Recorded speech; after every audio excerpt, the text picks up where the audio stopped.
Okay, since chemistry is the study of matter and its changes, we're going to need to know a little bit more about matter, be able to classify it, and also to be able to tell whether when something changes, is it changing into a different substance, a chemical change, or is it just changing its physical state or physical appearance? So first of all, matter is anything that has mass and takes up space. And so that encompasses quite a lot of things. Not everything, you still have energy, light, or heat. So things that are not made out of matter, but most things that you see are made out of matter. And the two main types of matter that you can have matter that is pure, all one thing, or a mixture of more than one thing. So those are two basic divisions of the types of matter. Pure matter is also called a substance, a pure substance. So if something is a substance, then by definition it is pure. You don't really need this. And that is either an element or a compound. If it's an element, then it has a symbol on the periodic table.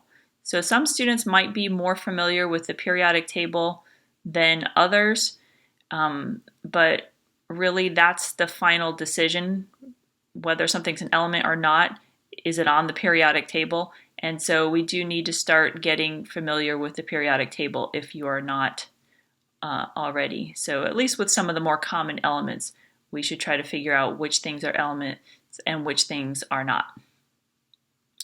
If something like oxygen, you might be familiar that oxygen, which has the symbol O, exists mostly in nature as a molecule with two oxygen atoms in it, but since both of the atoms in the oxygen molecule are oxygen atoms, an oxygen molecule would still count as an element, not as a compound or a mixture. So there are several elements that exist in nature as diatomic molecules, meaning a molecule that has two atoms in it. Besides oxygen, we also have nitrogen, we have fluorine, we have chlorine, bromine, iodine, and hydrogen. So just in case you were curious what elements are found as pairs of atoms stuck together, these are the elements that are found like that. If something is a compound, then there is a chemical formula for it because it is a mixture of more than one element, but it's a fixed ratio. So some of the most familiar compounds that people know the chemical formula for water. A lot of times people know the chemical formula for carbon dioxide. So let's take a closer look at carbon dioxide. If you just had a bunch of carbon and a bunch of oxygen mixed together, that would be a mixture because you could have more carbon, you could have less carbon, and more oxygen. So this proportion of carbon to oxygen could vary. If you have a carbon dioxide molecule, then you don't really have a choice of having more carbon or having more oxygen. You have, for every one carbon atom, there are two oxygen atoms. If you change that, then you change what you have. So if you just have one carbon for every one oxygen, this is no longer carbon dioxide, this is carbon monoxide, which is very different from carbon dioxide and a lot more dangerous. So it's important to know what you have. So changing the proportion of elements, changing the ratio, will change the chemical formula and it will change which compound you have. Carbon dioxide versus carbon monoxide. The deciding factor on whether you have an element is whether you can find the elemental symbol on the periodic table, meaning the abbreviation like carbon or oxygen. Even though these are letters, they're called elemental symbols. And the deciding factor for a compound is whether you can find the chemical formula for that.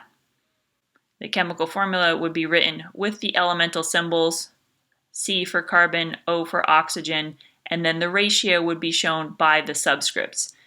carbon doesn't have a subscript written there because it's understood to be 1. So there's 1 carbon for every 2 oxygens in carbon dioxide.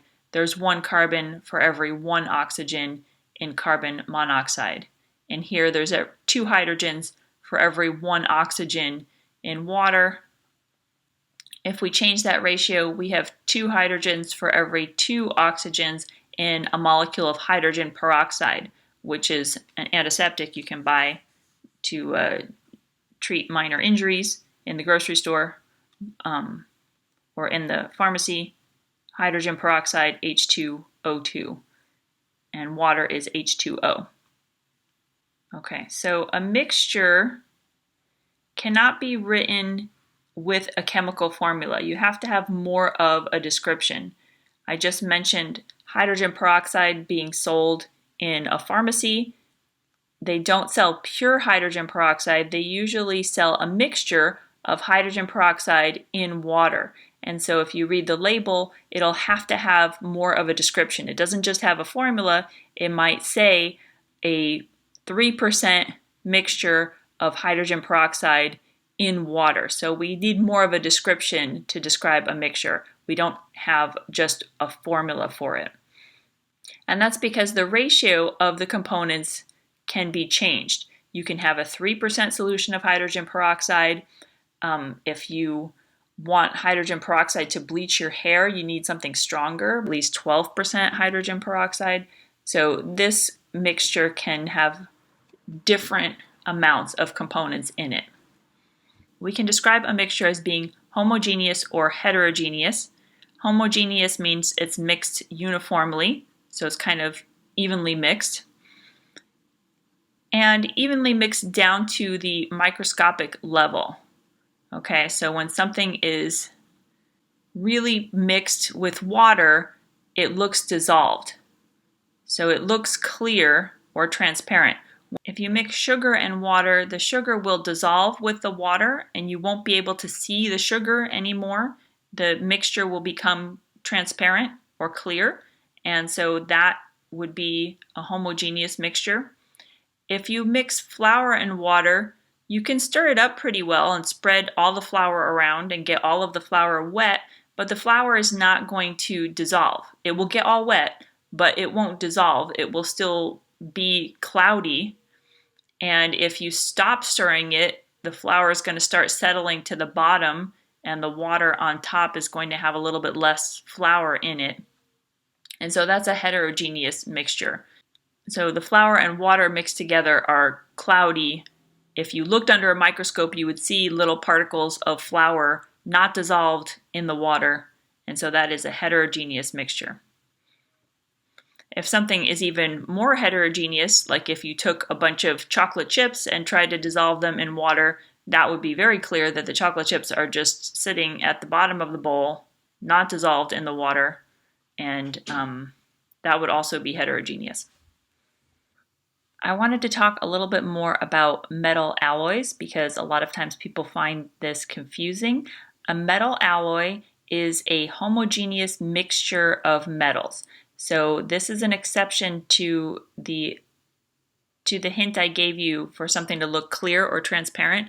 A mixture of metals just does not look clear or transparent. It looks like metal. It does look like all one metal down to the microscopic level. So that is a homogeneous mixture. A metal alloy is a homogeneous mixture. And another name for a homogeneous mixture is actually a solution. That means that something is completely dissolved in something else. So what are some examples of metals and metal alloys? I wanted to maybe take a little bit of an Olympic theme here. The metal gold is an element. The elemental symbol for gold is Au. And the metal silver is an element. It has a symbol Ag. You can find both of these on the periodic table. But if you look for the metal bronze on the periodic table, you won't find it there. It's not an element. It's a mixture, actually. It's mostly copper with some tin mixed in there. And it's not mixed in a chunky way, not a heterogeneous chunky way. The metal is melted. Both of these metals are melted, mixed together until they're completely homogeneously mixed, and then cooled down to refreeze them to make the metal bronze. And it's not a compound either, because you can't write the chemical formula for bronze. Even though copper has an elemental symbol, it's an element with the symbol Cu. Tin is an element with the symbol Sn. We can't write a chemical formula for this saying that it's, CuSn, because it's not a fixed ratio. So the ratio of components in the bronze can vary. It's just a mixture. It can be a mixture with a little bit more copper, a mixture with a little bit less copper, but it is a mixture of copper and tin.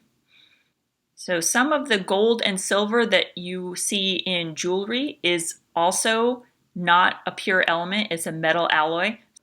So if you had 24 karat gold, that's pretty much pure gold, that would be an element.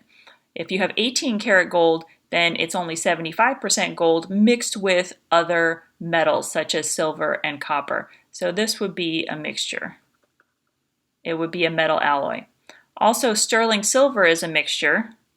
You can have pure silver, which is an element, but sterling silver is 92.5% silver mixed with other elements, usually copper. So we have silver and copper mixture for sterling silver. So for metal alloys, I would try to pick something more obvious, like bronze, something that you actually can't find on the periodic table. So, but I just thought you might be interested, especially if you're into jewelry, or some of these gold and silver jewelry are actually mixtures of elements rather than the pure element itself.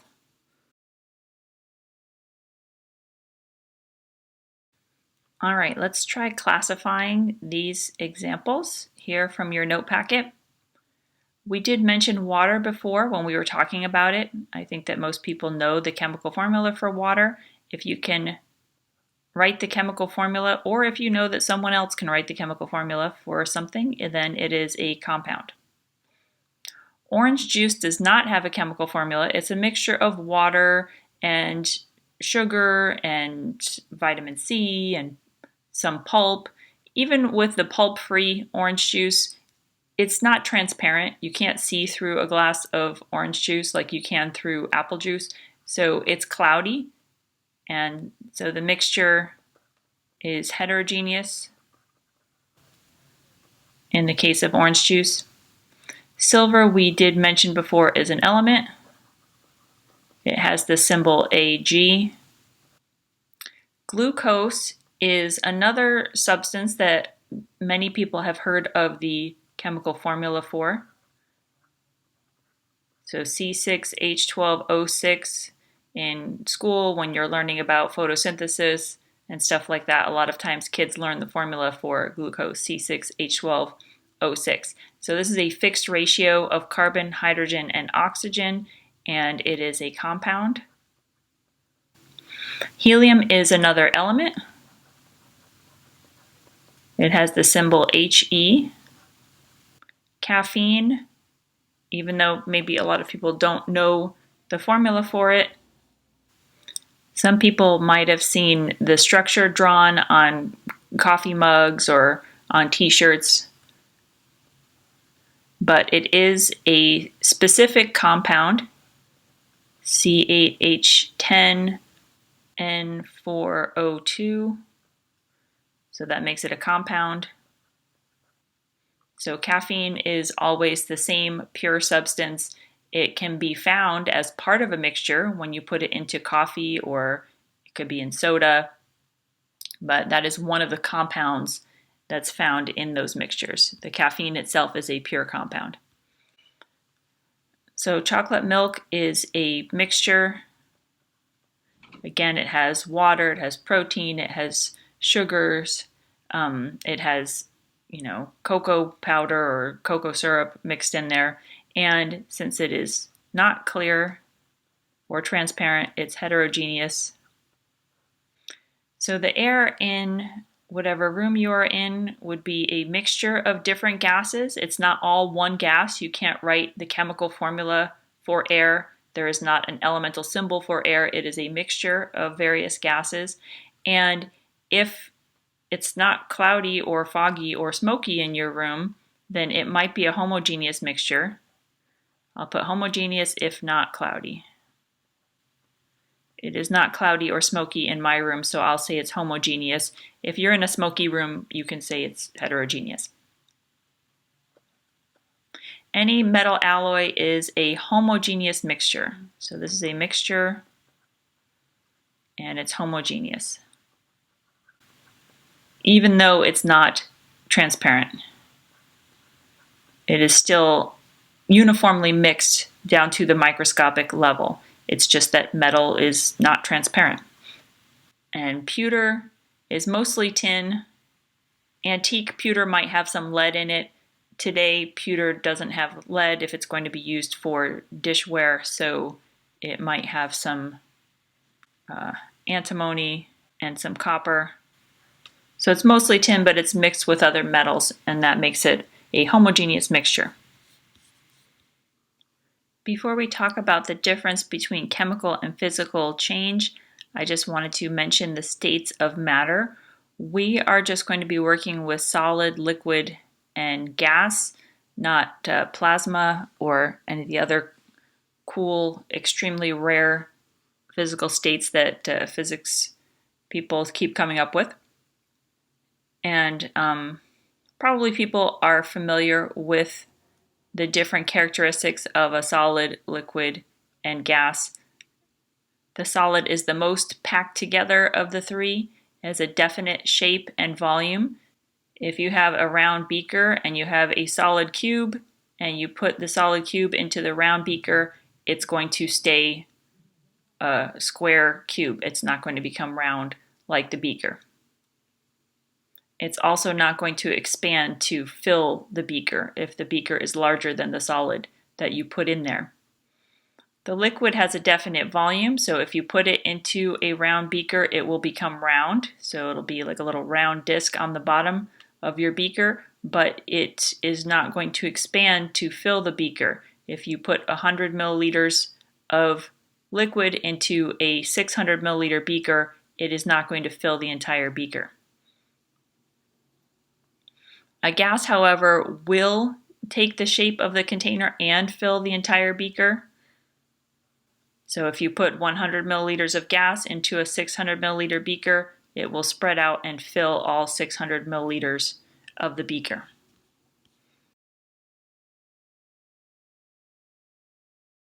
The physical states that keep their volume, even if you put them into a large container, would be both solid and liquid.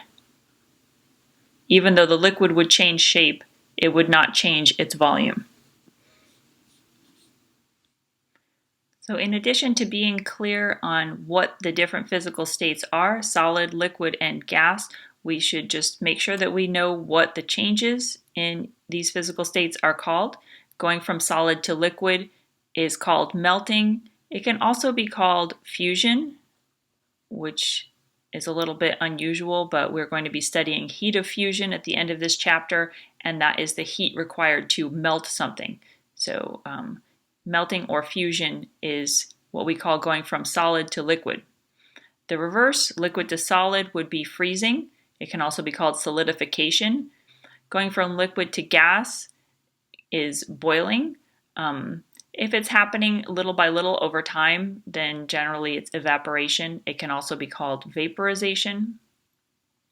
Going from gas to liquid is condensation.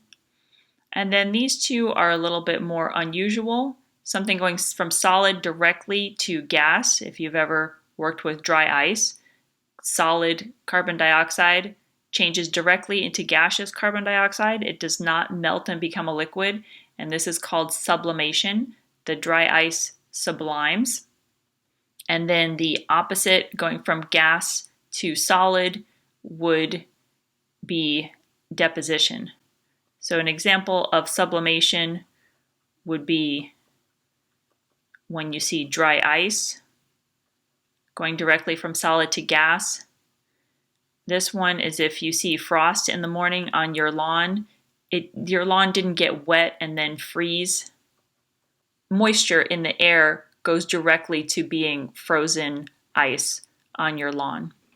These changes in state would be physical changes, and talking about this physical state would be a physical property, so talking about the temperature at which water boils or at which ice freezes, that would be a physical property of water, and the physical change would be the actual change, the freezing or the boiling. So boiling water would be a physical change, a change in state. The boiling point of water is 100 degrees Celsius, so that boiling point is a physical property. Another physical change that people mistake for a chemical change a lot is mixing or unmixing. So if you dissolve salt in water, you are not causing a chemical change. This is a physical change. You're mixing two things together. So let's go ahead and try to write an equation for both of these processes and show that we are not forming any new substances. If you have a chemical change, you actually have a change in the substances that are located in your chemical equation. So we can write equations for these physical changes, but when we do, we'll see that there's not a change in substance. For example, the boiling water, we would have water in the liquid form, so we'll put an L here for liquid, and then we're going to boil it, and then we have water vapor, we have steam, which is water in the gaseous form. So we have changed the state from liquid to gas, but we have not changed the substance. So this is a physical change. So the same thing for dissolving salt in water.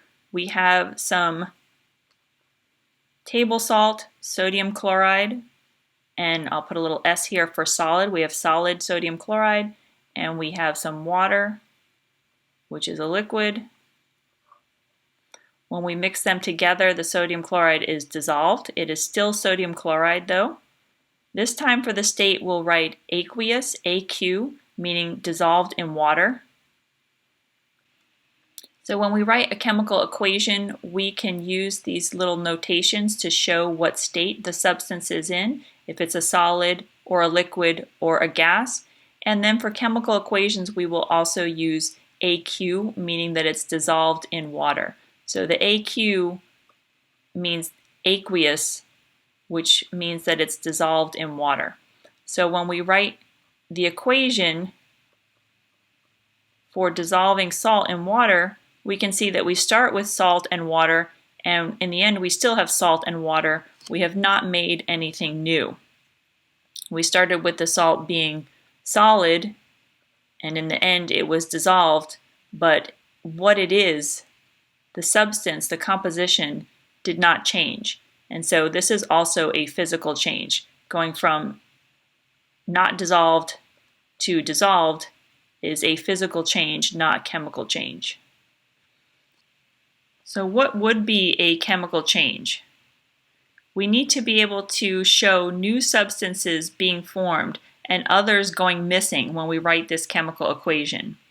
And then a chemical property would be the ability or inability to change its chemical composition. So some chemical substances being very reactive, some things that might rust easily or catch on fire easily, that would be a chemical property, because those processes, rusting and being burned, cause a change in the chemical composition.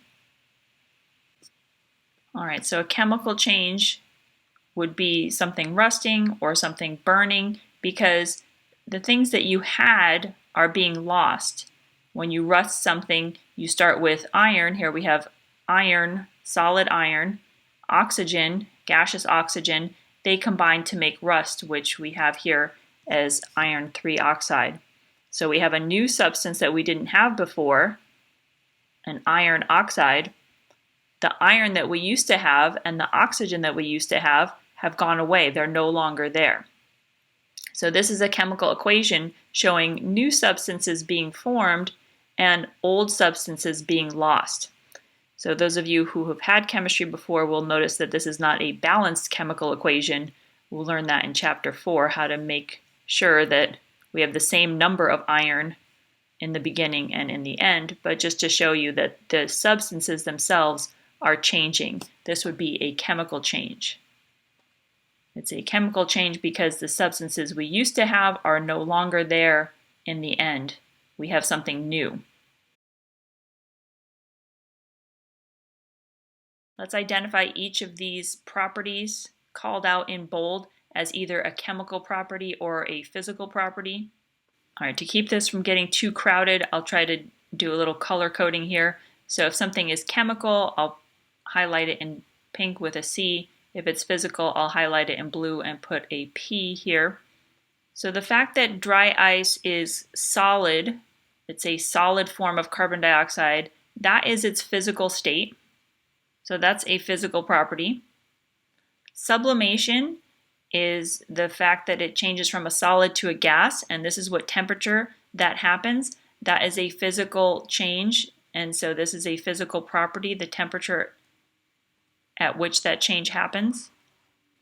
Then the vapors, if you ever do this experiment, it's pretty cool. You can have the CO2 vapors and pour them out of a container onto a candle. And that works because the CO2, the carbon dioxide, is more dense than air, so it sinks to go on top of the candle. Being more dense is a physical property. How much mass per unit volume is something that's a physical property of the substance.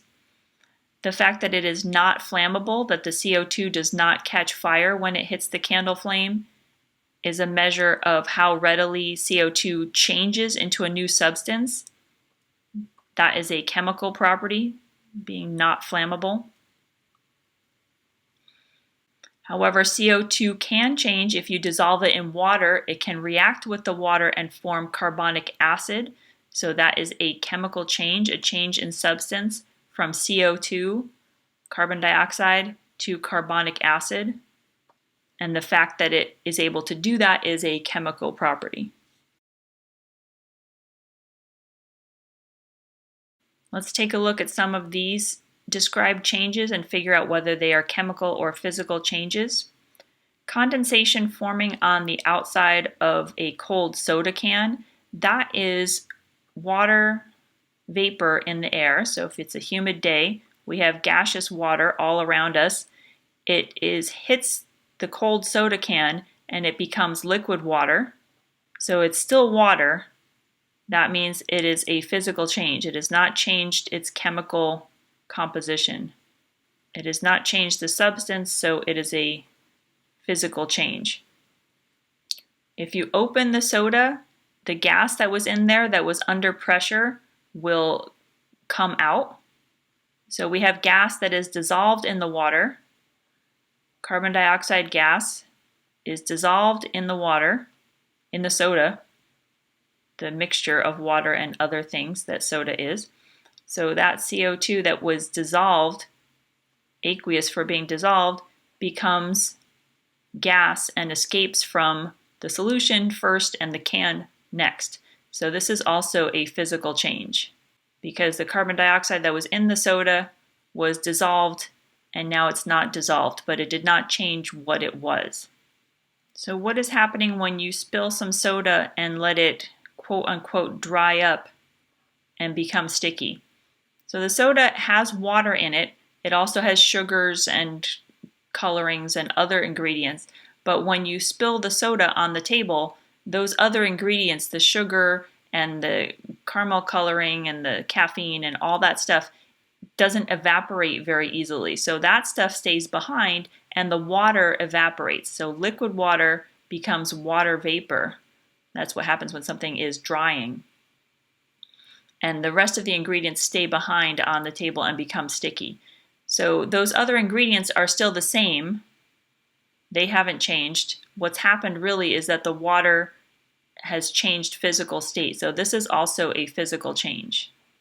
All right, this process over here, I've written an unbalanced equation for that. We have some sugar in the soda. I just wrote the formula for glucose. Your body needs oxygen to be able to process the fuel, the glucose, and it combines the oxygen with the glucose, and the products of that are carbon dioxide that you breathe out, water, which your body needs to live, and energy. This process releases energy. So even if you didn't know the chemical formulas for all of these, you would know that sugar is a different substance from carbon dioxide. So we do have a chemical change taking place here. We don't have sugar just dissolving or undissolving. We have sugar actually changing into something else, a different substance. So this would be a chemical change. So when you're looking for chemical changes, look for evidence that new substances are being created and that the substances you started with are going away. They're no longer there.